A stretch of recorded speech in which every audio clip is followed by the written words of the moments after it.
Well, Dr. Radner confirms to CNN that Jackson suffered from a sleep disorder but refused to talk about anything else. To Dr. Gupta, Sanjay joins me now from South Carolina. Also joining me, former CNN anchor Jim Murray, now chief correspondent for Inside Edition, and Dr. Jorge Rodriguez, a surgeon who's familiar with the use of Diprovan. Sanjay, so according to the AP, the Associated Press, Diprovan was found inside the Jacksons' home.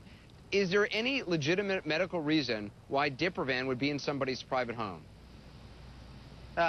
No. The answer is no. I've never heard of this. The first time I heard about this with regard to Michael Jackson, I was sort of just surprised that we were even talking about it. But it is a medication that is an IV medication.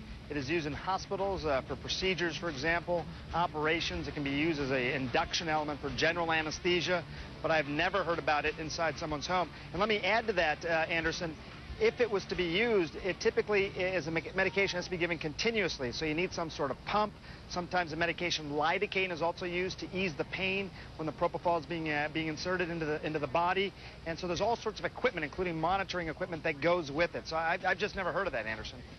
And the fact that Jackson was traveling with an anesthesiologist on his history tour raises all sorts of questions. Diprovan really wasn't a big drug, I guess, back in the 90s when the history tour was going on.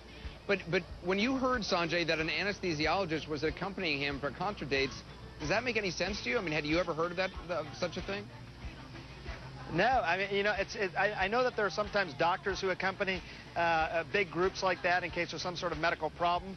But having an anesthesiologist, not only having the anesthesiologist, but as we heard from a source, an anesthesiologist who was carrying all this equipment as well, IV poles, monitoring equipment, pumps, all that sort of stuff in hotel rooms, sounded very strange, very sort of out there for me. I'd never heard of that sort of thing.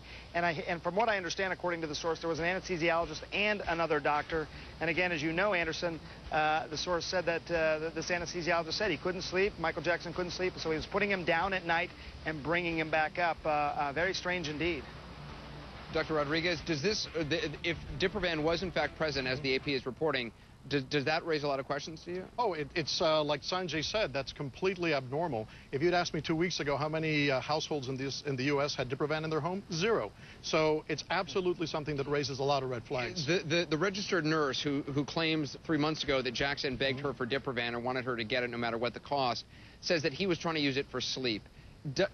What effect does it have? Is it the same? I mean, is it a sleep aid? No, it's absolutely not a sleep aid. It's an anesthetic medication. It's something that puts people into a deep state of unconsciousness, and they don't even go into complete REM sleep. So you may not get the same relaxation that you get from sleep. So it's almost if you're a zombie after you come out of it. So the health effects of it long term, if you're using it regularly, it would not be good because you're not allowing your body to actually get sleep. Absolutely, absolutely. It gives you a false sense that you really have rested when you haven't. If in fact, we heard from Dr. Deepak Chopra that in previous years Jackson had asked him for OxyContin, Demerol.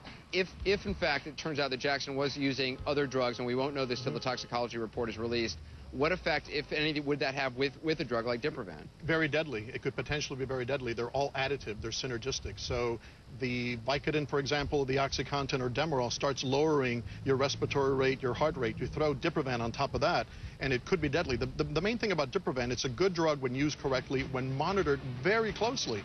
And it's a very cutting drug. You go from being sedated to being respiratory arrest in a matter of a minute. And I know you've been looking into whether would Diprovan show up in an autopsy if it correct. As soon as you stop it, if the person comes out, does it stay in the body? That's the question that came into my mind and into yours. And I've called a few anesthesiologists and anesthesiologist pharmacologists, and they're not sure. It's metabolized through the liver, so there may be some metabolic chemicals that are derivatives of Diprovan. So I don't really have the answer to that. Jim Murray, I mean, all this does sound consistent with what Nurse Sherilyn Lee came forward earlier this week and told.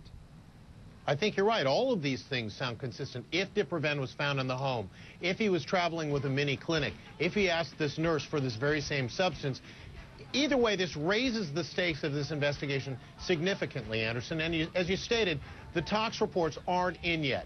But it almost doesn't matter what they say, because if Diprovan was found in the home, the Attorney General's office is now involved, according to the Los Angeles Times, just as they were with the Anna Nicole case.